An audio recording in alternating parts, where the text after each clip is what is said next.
Hey guys, welcome back to 428 Shibuya Scramble. This is TJ your Gamer Girl, signing on. So, in last episode, we continued Tama until we got to a keep out. And we found the demo was a disaster. We found out Tama doesn't even know who she is. And she's still stuck in that suit. So now we're going to start Osawa's 13 o'clock.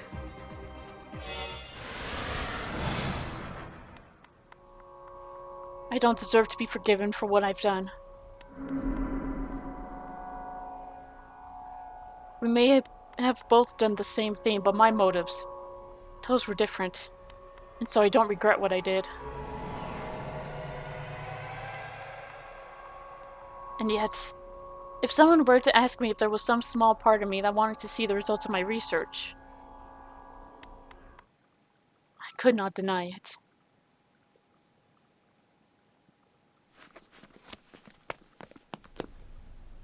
Also, I grabbed his shoes from the entryway and then headed for the back door. He didn't want the detectives in his living room to know he was going to meet with Makino. That pest Kajiwara was nowhere in sight. Now is his chance to slip away. Gotcha!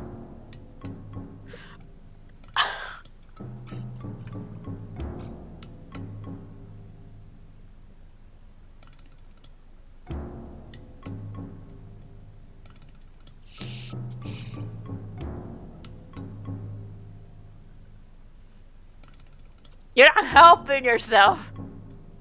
God, that face. I think I found the thumbnail.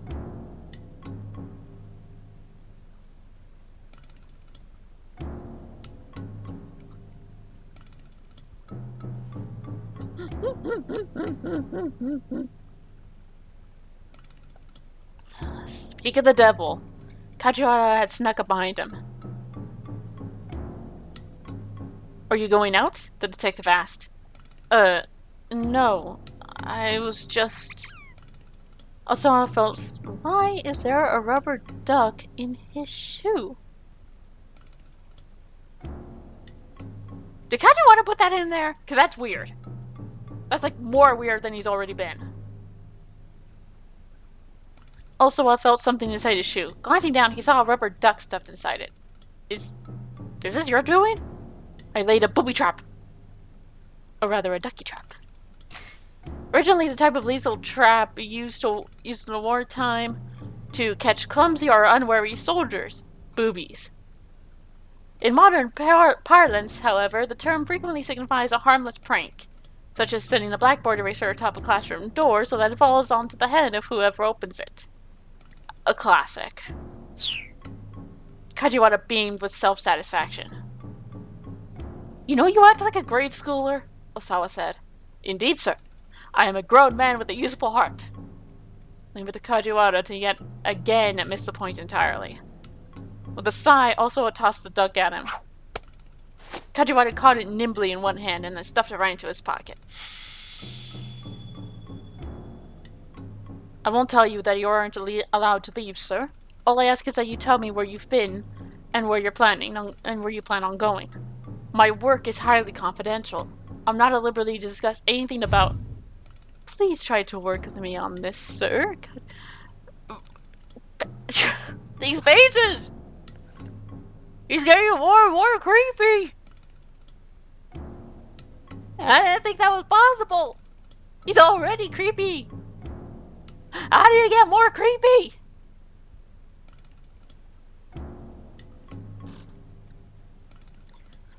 He leaned in uncomfortably close. Do you recall what I said before? About how I'd appreciate if you didn't keep secrets from me. Also, I hesitated, inwardly debating how much he should share.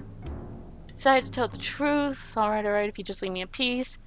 He needed to keep the secret, doesn't concern you. I'm just going to buy some cigarettes, he lied.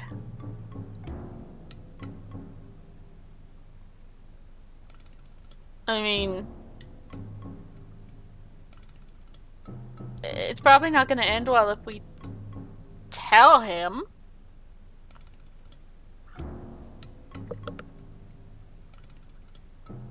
Not gonna end well if we lie to him, too. Or keep it a secret.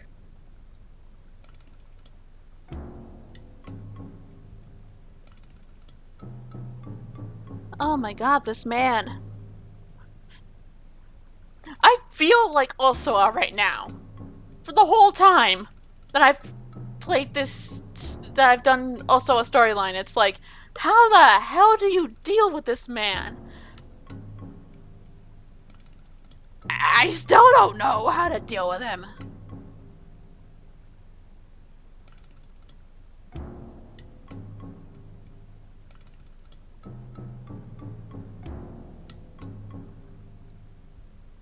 I mean, it wouldn't be lying if we actually brought cigarettes back and had a receipt. And just say we got distracted looking at other stuff. Maybe? We're gonna die. This face. This is the face of a serial killer. Right here. We've hit serial killer status. I'm just going to buy some cigarettes, he lied. Kajiwara flashed an awkward smile. Now that's odd. I didn't think you smoked, Mr. Osawa. I'm getting them for I've never seen your wife smoke either, sir. And besides... Kajiwara leaned in closer to him. Your wife isn't even home right now, is she?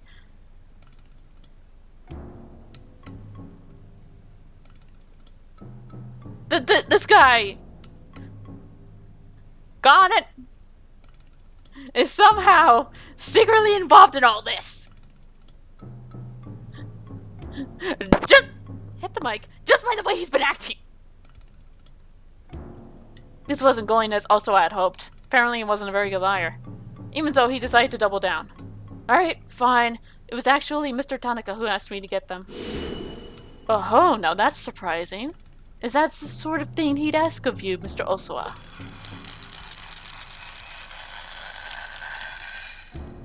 Kajiwara was genuinely gifted at getting on one's nerves. Osawa barely contained an urge to punch the detective right in the face. Well, no matter, I suppose. Kajiwara went on at last. Just try not to wander too far. Oh, and also... he produced something that looked like a small transceiver from inside his coat. Please take this with you. The heck is it? It's a bug tracker, sir. It'll beep in response to a nearby listening device. I don't need this. He pushed Kajiwara's hand aside, and the bug tracker fell to the floor. Mr. Osawa, you mustn't underestimate the lengths to which these kidnappers might go. For once, the detective's face was all seriousness. Alright, fine.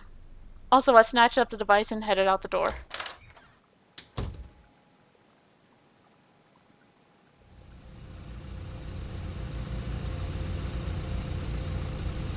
Makino's car was parked out front. A driver stood alongside it. Osawa exchanged a wordless greeting with him, then got into the back. He found Makino reclining in one of the luxurious leather seats. I don't know why, but I can just picture the reclining and it smoking his cigar, just like, sup, as soon as the door opens. Now then, Makino said, what did you want to ask me about? Lighting a cigar, he glanced sidelong at Osawa. I was hoping you could explain the situation to me, sir. Which situation would that be? So he was still going to beat around the bush even now. Osawa repressed an urge to shout at him. Are you the one that let the antiviral out of the lab, sir? Yes, that was me. Makino didn't bat an eye. So why had he been so coy a few moments earlier? But how? The fingerprint authentication system is almost unbreakable. Getting access to the storage area would... He trailed off as a thought suddenly occurred to him. It was not strictly true that fingerprint authentication was the only means of entry. Osawa and Tanaka had both set up passwords as a failsafe in case an injured fingertip somehow prevented them from operating the scanner properly. But these passwords were 10-character alphanumeric strings. No one could just haphazardly fumble their way in. Could Makino have sent a request to the electronic locks manufacturer and asked them to unlock it then? And no, that required the approval of 6 board members. And also I was one of those 6 people. There really seemed to be no way of getting in without leaving any trace.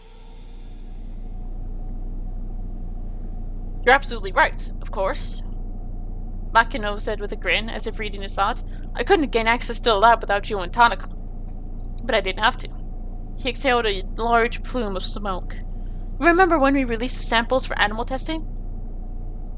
No, couldn't be. Also, I broke out in a sweat. Ah, but it could, Makino said. I had them divert some of the samples intended for animal testing. Naturally, that didn't leave any record of anything being taken from the lab. Also, I bit his lip hard. He couldn't help but feel betrayed by his company. But why? Makino let out a nasal one-note chuckle. You don't seem to grasp just how valuable this thing really is. What do you mean by that, sir? Makino lowered his voice. There's a major world power out there that has already weaponized the UA virus. For a moment, Osawa thought this was just a sick joke, but the look on Makino's face told him otherwise. I've been informed that it was recently used on a military installation in the Middle East. Within 12 hours of dispersal, there were at least 800 casualties. If you include civilians, the number jumps to over 2,000. Any evidence of the disease agent and the bomb that delivered it has, of course, been covered up. Also, I listened in amazement, his outrage that any government would commit such an atrocity, not quite suppressing his excitement at discovering. His outrage that any government would such an atrocity, while not quite suppressing his excitement at discovering that the virus could be propagated by explosive means. He felt a flush of guilt at his own fascination. The antiviral you created, Osawa, has the potential to render this weapon useless. Right now, Okushi Pharmaceutical possesses the sole means to combat UA. Makino's lips curled into a boastful grin. Any number of countries would love to get their hands on it. The major power in question has offered an unprecedented sum. And that's hardly a surprise. Having a monopoly on the antiviral makes the weapon itself that much more valuable. To Osawa, this was a glimpse into another world, one he had barely imagined previously. And so you wanted to get human testing over with as soon as possible, is that it? It's bad. Makino shrugged. I explained full well to the locals what the risks of experimentation were. They were paid in accordance with said risks. They willingly consented to the infection with the UA virus. Sophistry, Osawa said. Osawa huffed. Nothing more. You used money to deceive a bunch of poor farmers. Come on, Osawa. Who's being disingenuous now? Makino eyed him with contempt and let out another puff of smoke. I know you, Osawa. And I know you're not really concerned for some bunch of hick farmers. All you care about is your research.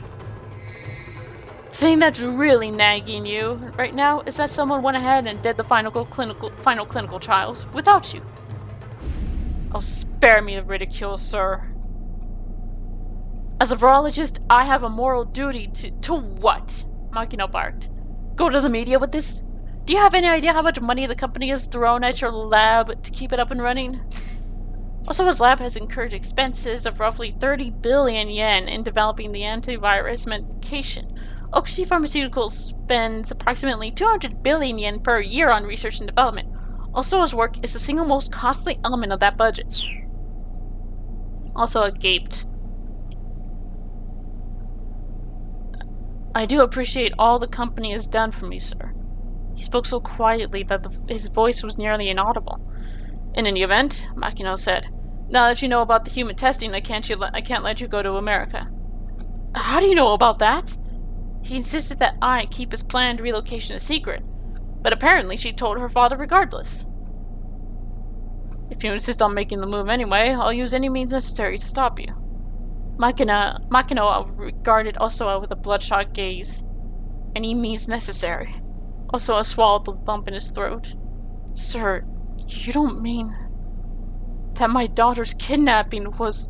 Don't be ridiculous, Makino said before Osawa could finish. Of course that wasn't me. Nevertheless, I'll do what I must to keep you in line. Remember that. Understood, sir. I'll turn down the U.S. job offer. Also, I heard his own voice like the thin drone of a tiny insect. He felt utterly powerless. I can't simply take your word on that, Makino said. Do it now. I want to hear you do it myself. He jutted his jaw toward the phone in the backseat console.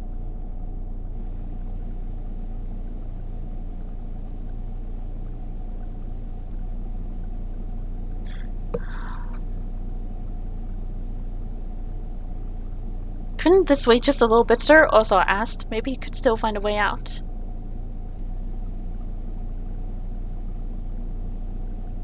You already know what my decision is, Makino said. His tone carried an edge of intimidation. Osawa didn't reply. He simply stared at the telephone.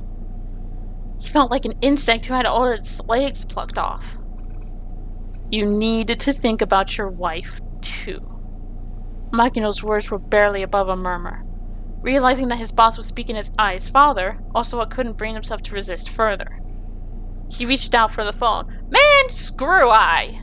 She's been nothing but a spoiled little bitch. It would be around 10 p.m. local time for the American firm. He decided to call his contact's personal phone. The headhunter was shocked to hear that Osawa wanted to decline the position. When he pressed for reasons behind the decision, Osawa hung up. Visibly relieved, Makino lit up a fresh cigar. Sir, there's one thing I don't understand. And what's that? Osawa's head was feeling fuzzy. The smoke inside the vehicle had gotten extremely thick. If someone has this top secret information, why wouldn't they threaten the company as a whole? Why send those emails to me, personally? I'm not sure. There's an internal investigation already underway. We'll find the source of the leak soon enough. At this point, though, Osawa wasn't sure knowing who originally leaked the info mattered much at all to him. If you'll beg my pardon then, sir, Osawa said. He put his hand on the door handle. A sudden high-pitched chirp sounded from his pocket. The bug tracker Kajiwara had given him had picked up a signal.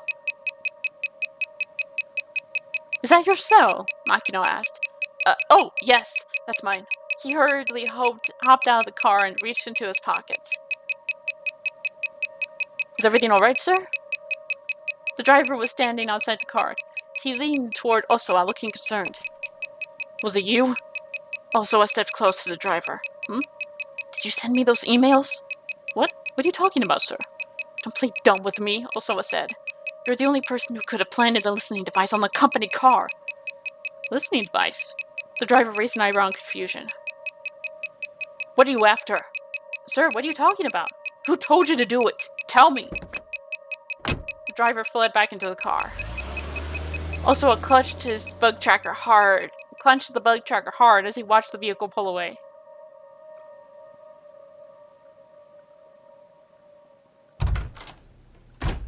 Your bug tracker was a little late. He went back to his house, still gripped by confusion, to find Ai waiting in the entryway. She must have gotten home while he was out. You were with my father, weren't you? She sneered at Osawa as he slipped off his shoes. Yes, I was, he replied. And it's over. What's over? She knows damn well what. He struggled to contain his irritation. America, I'm not going, he huffed. Oh, really? Well, that is good news. She sounded sincerely pleased. Maybe a little more pleased than Osawa cared for. I need to go finish up some work things, he mumbled. He hurried to his study up on the second floor.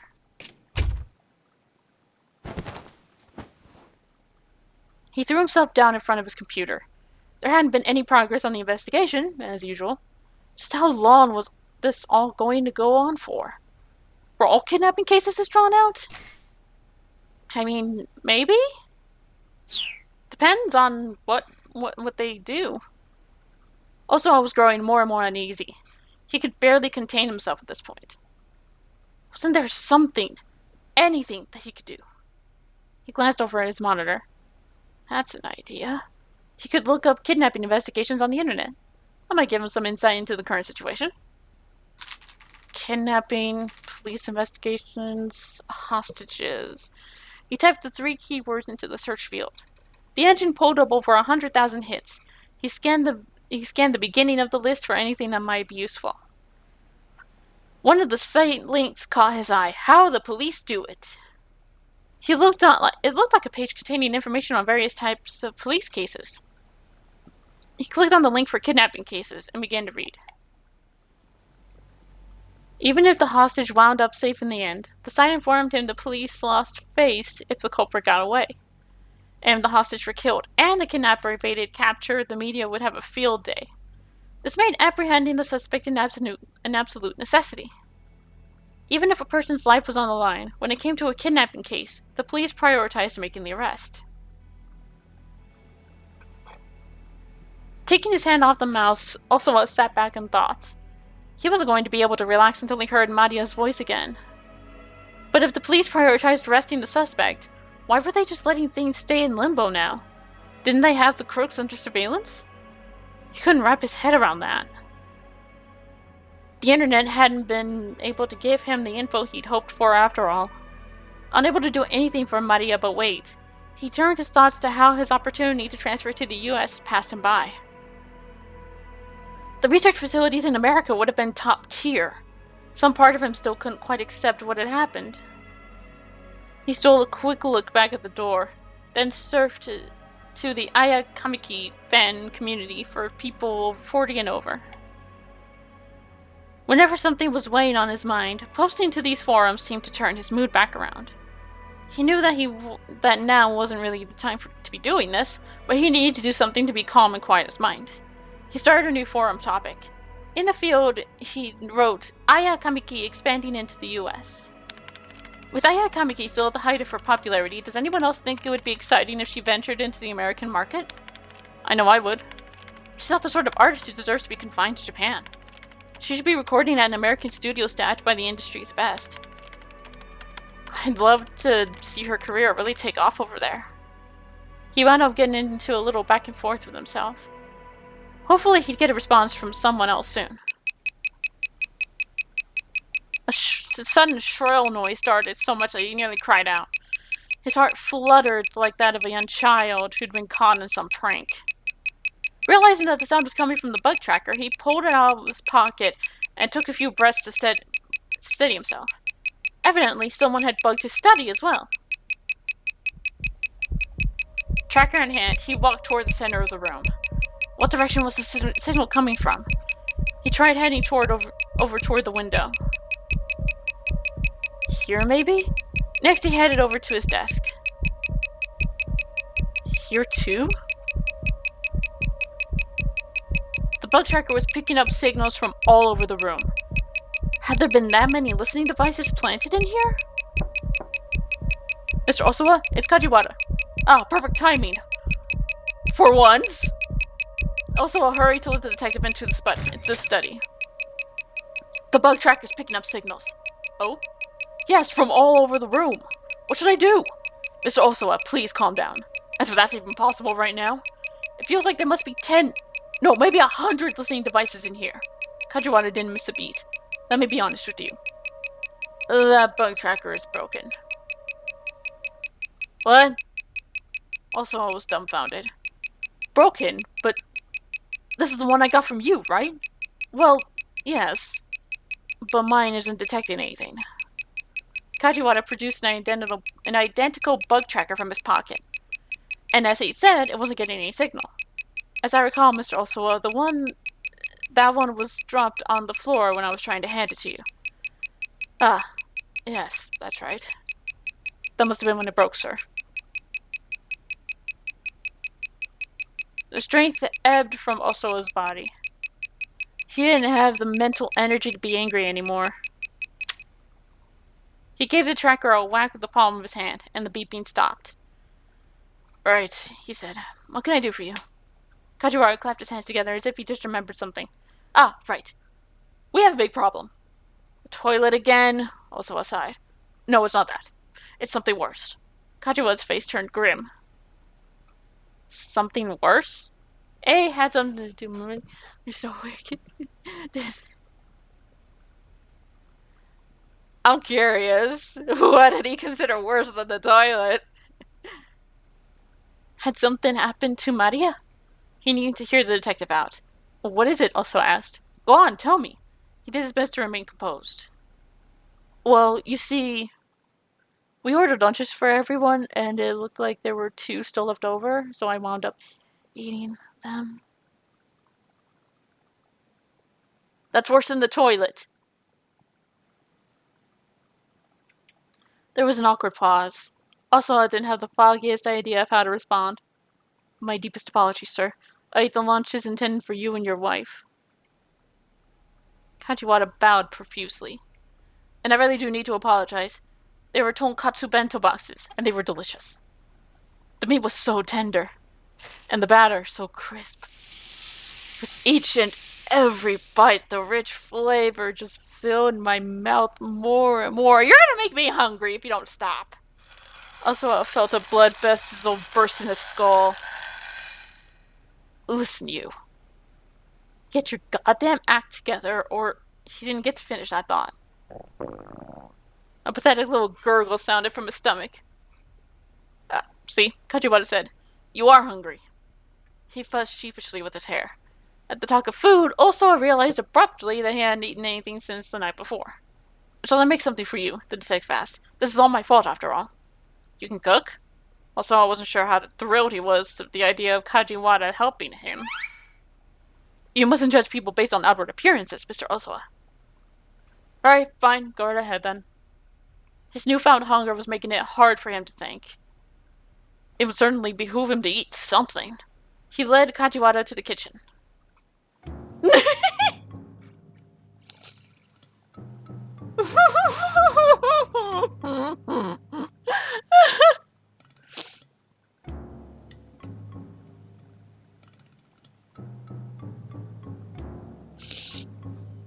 I swear, this whole thing is a comedy most of the time.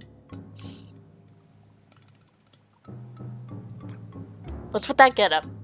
Wearing an apron in the kitchen is a must, sir. Cartoon character printed on the apron Kajiwara is wearing is one of his own design. It is modeled after the MPD's mascot. His name is Pinpo-kun. Alas, it isn't while I'm naked. Naked? Oh, are you not familiar with the concept of the naked apron? The state of being entirely naked save for an apron. A form of cosplay that views from the front, rear, and sides all offer a certain appeal, but caution must be advised as it may be difficult to stop arguing about which presents the love.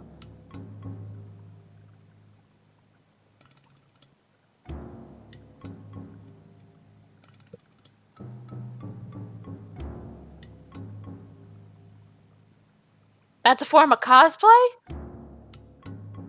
At what? A porn con?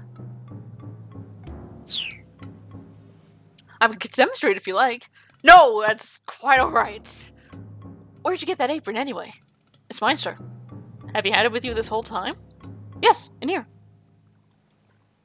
With a smile, Kajiwara pointed to his pocket. Of course. Also, what eased himself into a chair. His hunger was making him feel weak, and Kajiwara was making him feel like he was losing his mind. Oh, this is bad, the detective said. I need to whip something up for you fast.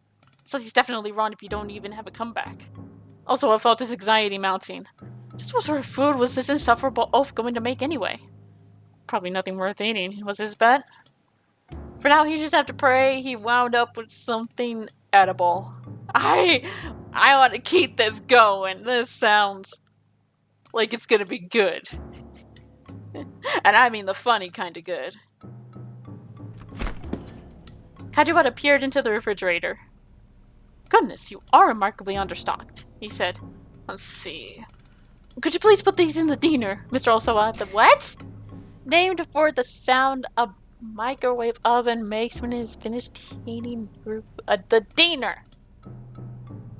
The diner. I'm going to call the microwave that and just watch my mom look at me like I spoken in another language.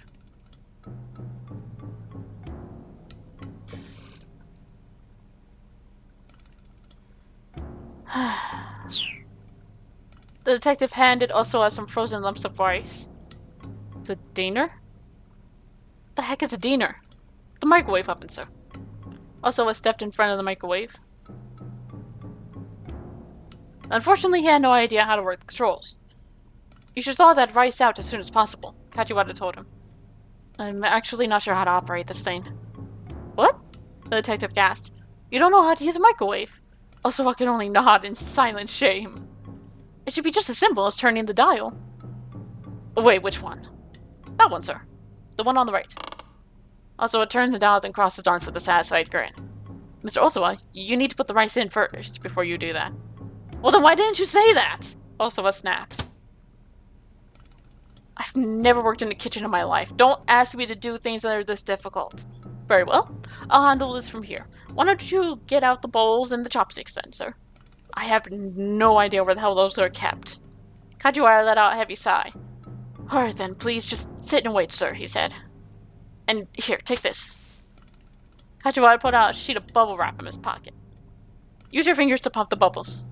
That should help you calm down. Too drained to argue, Osawa did as prompted and started to pop his way along the sheet.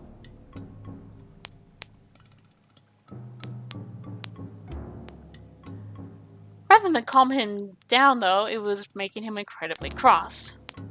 This felt more like a sort of ridiculous punishment. They say you can learn a lot about a household by looking in the fridge, you know. Kajiwara was cooking something in a frying pan.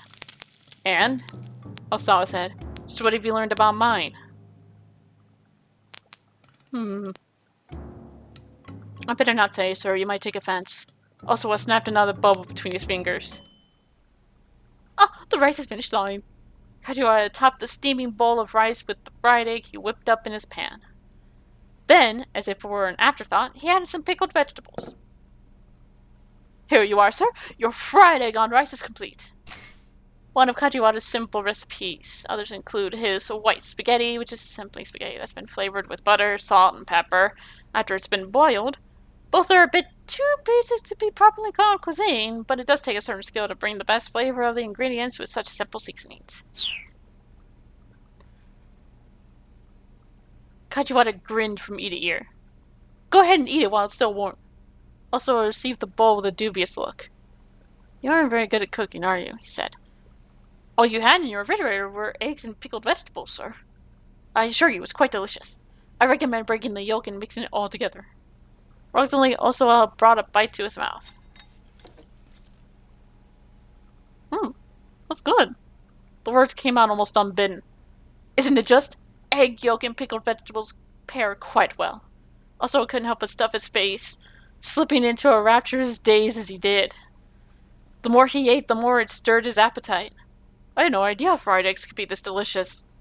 I know you probably have a long ordeal still ahead of you, sir, but please keep your chin up and hang in there. Kajiwara gave Osawa an amiable smile. Ah, that's right, he continued. And for dessert, we have bananas. No, thank you. Kajiwara grimaced as Osawa held up his hand in refusal. Right then, when you're finished eating, would you please wash the bowl? Me? Wash dishes? Osawa exclaimed in surprise, sounding like a petulant child. Well, someone else cooks for you, you should do the cleaning up. It's only polite. Fine, okay. While Osawa was doing the dishes, I comes in and just... I would expect her to never ever let him live this down. The bug detector went off again.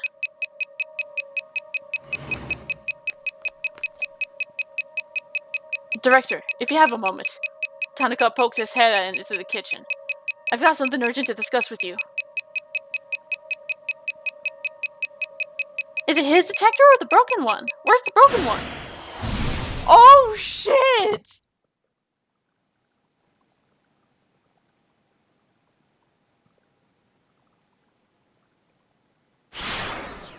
Oh! Shit! Someone put a bug on Tanaka!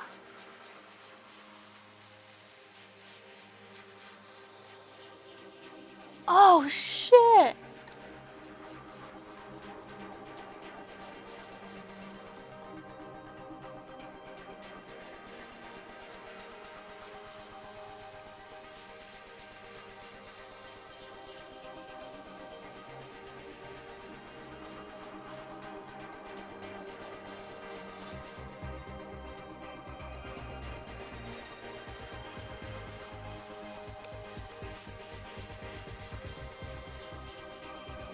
Oh, shit!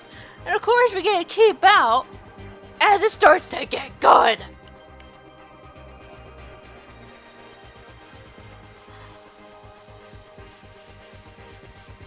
Oh, we're gonna be continuing Achi's story in the next episode.